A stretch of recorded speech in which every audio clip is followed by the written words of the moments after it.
കഷായത്തിൽ വിഷം കലർത്തിക്കൊടുത്ത് കാമുകനെ കൊലപ്പെടുത്തിയ കേസിലെ പ്രതി ഗ്രീഷ്മ വീണ്ടും സുപ്രീം കോടതിയിലെത്തി. കേസിൽ ക്രൈംബ്രാഞ്ച് ഡിവൈഎസ്പി ഫയൽ ചെയ്ത അന്തിമ റിപ്പോർട്ട് റദ്ദാക്കണം എന്നാവശ്യപ്പെട്ടാണ് ഗ്രീഷ്മയും കൂട്ടുപ്രതികളും ഇപ്പോൾ സുപ്രീം കോടതിയെ സമീപിച്ചിരിക്കുന്നത്. ക്രൈംബ്രാഞ്ച് ഡിവൈഎസ്പിക്ക് അന്തിമ റിപ്പോർട്ട് ഫയൽ ചെയ്യാൻ നിയമപരമായ അധികാരം ഇല്ലെന്നും സ്റ്റേഷൻ ഹൗസ് ഓഫീസർക്കാണ് അന്തിമ റിപ്പോർട്ട് ഫയൽ ചെയ്യാൻ കഴിയുന്നത് എന്നുമാണ് ഗ്രീഷ്മയുടെ വാദം. അവരുടെ അഡ്വക്കേറ്റ് ശ്രീറാം പാറക്കാട്ടാണ് ഹർജി സമർപ്പിച്ചത്. ഗ്രീഷ്മയ്ക്ക് പുറമെ കേസിലെ 2-3 പ്രതികളായ അമ്മ സിന്ധുവും അമ്മാവൻ നിർമ്മലകുമാരൻ നായരുമാണ് ഹർജിക്കാർ. നേരത്തെ ഇതേ ആവശ്യവുമായി ഗ്രീഷ്മ ഹൈക്കോടതിയെ സമീപിച്ചിരുന്നുവെങ്കിലും ഹർജി ഹൈക്കോടതിയെ തള്ളിക്കളയുകയായിരുന്നു. ഇതിന് പിന്നാലെയാണ് പ്രതികൾ ഇപ്പോൾ സുപ്രീം കോടതിയെ സമീപിച്ചിരിക്കുന്നത്. പ്രണയബന്ധത്തിൽ നിന്നും പിന്മാറാൻ തയ്യാറായില്ല എന്ന കാരണം കൊണ്ട് 2022 ഒക്ടോബർ 14 ഗ്രീഷ്മ കാമുകനായ ഷാരോൺ രാജ് എന്ന ചെറുപ്പക്കാരനെ വീട്ടിൽ വിളിച്ചു വരുത്തി കഷായത്തിൽ കീടനാശിനി കലർത്തി നൽകിയെന്നാണ് കേസ്. ഇതിനിടെ കേസിൻ്റെ വിചാരണ തമിഴ്നാട്ടിലേക്ക് മാറ്റണം എന്ന ഗ്രീഷ്മയുടെ ഹർജി സുപ്രീം കോടതി നേരത്തെ തള്ളിക്കളഞ്ഞിരുന്നു. കാമുകനെ കഷായത്തിൽ വിഷം കൊടുത്തു കൊന്ന ഗ്രീഷ്മ 11 മാസങ്ങൾക്ക് ശേഷം കഴിഞ്ഞ വർഷം സെപ്റ്റംബർ അവസാനമാണ് ജാമ്യം ലഭിച്ച് ജയിലിൽ നിന്നും ഇറങ്ങിയത്. പോലീസ് കസ്റ്റഡിയിൽ കഴിയുമ്പോൾ ബാത്റൂം ക്ലീനർ കഴിച്ച് ആത്മഹത്യാ ശ്രമം നടത്തിയതിനും ഗ്രീഷ്മയ്ക്കെതിരെ പോലീസ് ഒരു കേസ് രജിസ്റ്റർ ചെയ്തിരുന്നു. ഗ്രീഷ്മയും ഷാരോണും തമ്മിൽ പ്രണയത്തിലായിരുന്നു. പിന്നീട് ഗ്രീഷ്മയ്ക്ക് നല്ല സാമ്പത്തിക ശേഷിയുള്ള ഒരു സൈനികൻ്റെ വിവാഹ ആലോചന വന്നു.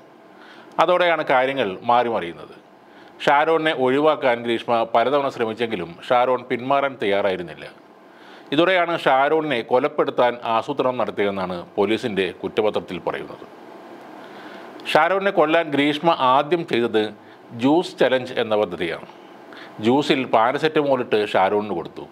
എന്നാൽ വല്ലാത്ത കയ്പാണെന്ന് പറഞ്ഞ് ഷാരോൺ ഇത് തുപ്പിക്കളഞ്ഞതോടെ ജ്യൂസ് ചലഞ്ച് എന്ന ശ്രമം പാളിപ്പോയി. അതിനെ തുടർന്നാണ് 2022 ഒക്ടോബർ 14 ഷാരോണുമായി സെക്സ് ചാറ്റ് നടത്തിയ ശേഷം വീട്ടിലേക്ക് വിളിച്ചു വരുത്തിയത്. വീട്ടിലെത്തിയ ഷാരോണിന് ഗ്രീഷ്മ കഷായത്തിൽ കീടനാശിനി കലർത്തി കൊടുത്തു. കഷായം ആയതുകൊണ്ടാവാം ആ വിഷത്തിൻ്റെ ഗന്ധവും കയ്പും മനസ്സിലാക്കാനാവാതെ ഷാരോൺ അത് കുടിച്ചു. ഷാരോൺ മരിച്ചതിന് ശേഷം ഗ്രീഷ്മയുടെ അമ്മ സിന്ധുവും അമ്മാവൻ നിർമ്മൽകുമാറും ചേർന്ന് തെളിവ് നശിപ്പിക്കാൻ ശ്രമിച്ചു. അങ്ങനെയാണ് ഈ കേസിൽ ഈ 2 പേരെയും പോലീസ് പ്രതിയായി ചേർത്തത്. ഗ്രീഷ്മ നന്നായി ആസൂത്രണം ചെയ്ത് ക്രൂരമായി കൊല നടത്തുകയായിരുന്നുവെന്നും ഈ കേസിൽ തെളിവ് നശിപ്പിക്കാനും ആത്മഹത്യ എന്ന് വരുത്തി തീർക്കാനും ശ്രമമുണ്ടായി എന്നും അറിയിച്ച് പ്രോസിക്യൂഷൻ ജാമ്യാപേക്ഷ എതിർത്തിരുന്നുവെങ്കിലും ഗ്രീഷ്മയ്ക്ക് അനുകൂലമായാണ് ഷാരോൺ എന്ന കാമുകൻ്റെ മരണമൊഴി വന്നിരിക്കുന്നത്. ഷാരോണിൻ്റെ മരണമൊഴിയിൽ പ്രതിക്കെതിരെ ഒന്നും പറഞ്ഞിട്ടില്ലെന്ന് ഗ്രീഷ്മയുടെ അഭിഭാഷകൻ വാദിച്ചു. പ്രതിക്ക് ക്രിമിനൽ പശ്ചാത്തലമില്ലെന്നും വെറും 22 വയസ്സ് മാത്രമാണ് പ്രായമെന്നും ചൂണ്ടിക്കാട്ടിയാണ് ജാമ്യം അനുവദിച്ചത്. തനിക്ക് ഗ്രീഷ്മ വിഷമാണ് നൽകിയതെന്നും അത് മറ്റൊരു കല്യാണം കഴിക്കാൻ വേണ്ടിയായിരുന്നുവെന്നും മനസ്സിലായ ആൾ തന്നെയാണ് ഷാരോൺ രാജ്. പക്ഷേ മരണക്കിടക്കയിലും താൻ സ്നേഹിച്ചിരുന്ന ഗ്രീഷ്മയെ തള്ളിപ്പറയാൻ അയാൾ തയ്യാറായില്ല.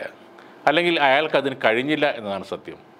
ഗ്രീഷ്മയ്ക്ക് ഈ കേസിൽ ഇനി കിട്ടാൻ പോകുന്ന ഏറ്റവും വലിയ സഹായവും അതുതന്നെയാണ് ഷാരോൺ രാജിൻ്റെ മരണമൊഴി.